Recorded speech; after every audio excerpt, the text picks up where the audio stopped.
Hi, another film I've seen recently is one that I watched while clearing out more space on my hard disk recorder, and it was Road Train, an Australian horror film from 2010. The idea of a road train is very common in Australia, particularly in the outback, and it's simply a long chain of articulated lorry trucks, rather than just one or two. They have a whole string of them tied together, streaking across the thousands of miles of outback road.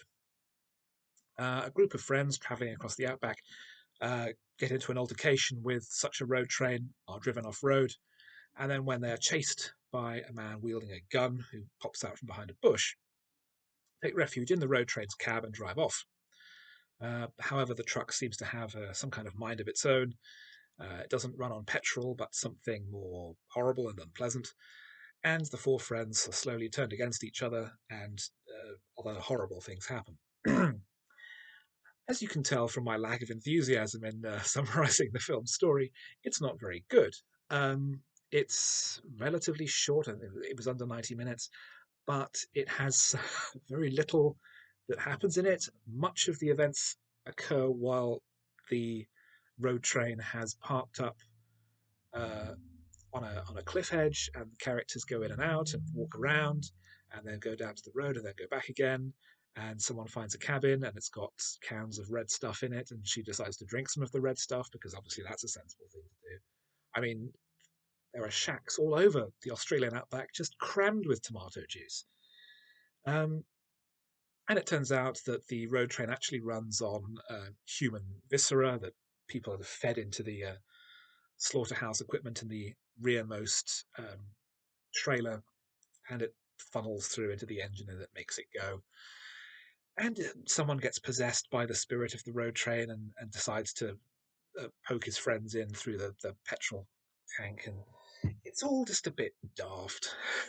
Doesn't it sound daft? There's a way of telling such a story tightly and concisely.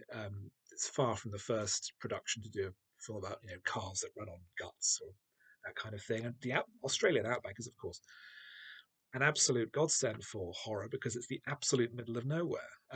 Wolf Creek, Road Games are both excellent films about the perils of travelling through the outback, and films going back as far as the 70s and new Australian cinema with Walkabout or The Cars That Ate Paris, or even Wake in Fright, the masterpiece of outback cinema.